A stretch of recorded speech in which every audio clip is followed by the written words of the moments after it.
আর বাবার আর আমার মায়ের আমাকে নিয়ে কিসের এত সমস্যা আমি জানিও না, আমি বুঝছিও না। আজকে সকালে ওনারা হয়তো খুব গুরুত্বপূর্ণ আলোচনা করছিল, করতেই পারে, সেটা তাদের ব্যক্তিগত ব্যাপার। তো আমি ভালো মুখেই মাকে জিজ্ঞেস করতে গেছি, মানে ভালো করে জিজ্ঞেস করতে গেছি যে তুমি আজকে কিছু রান্না করোনি, খাবো না আজকে। ভালো করে উত্তর দিলে হয়, সোজা কথা সোজাভাবে উনি উত্তর দিতে পারেন না। ওনাদের গুরুত্বপূর্ণ আলোচনা ঘুরে আমার দিকে চলে গেছে।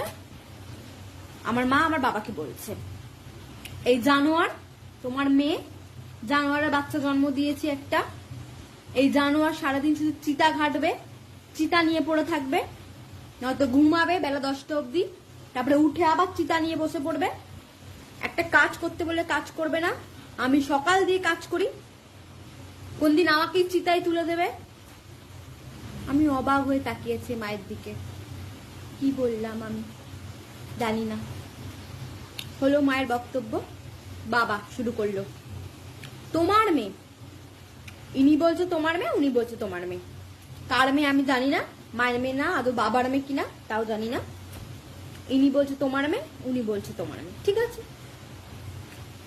বলছে তোমার মেয়ে নাকি পড়াশোনা করে, কি পড়াশোনা করে, কবে নাকি একটা পেন চেয়েছিল আমার কাছে, সে মানে বহু যুগ আগে পেন দিয়েছি, কালি পড়ছিল না। বলছে তোমার মেয়েকে একটা পেন চেয়েছে, কি পড়াশোনা করে, একটা পেন দিয়েছে, পেনে কালি পড়ে না। কিন্তু এই 2 দিন আগে একটা ভালো পেন দিলাম, সেটার কিন্তু মানে বললো না কথাটা। সে কোন যুগে একটা পেন চেয়েছে, পেনে কালি পড়েনি সেই।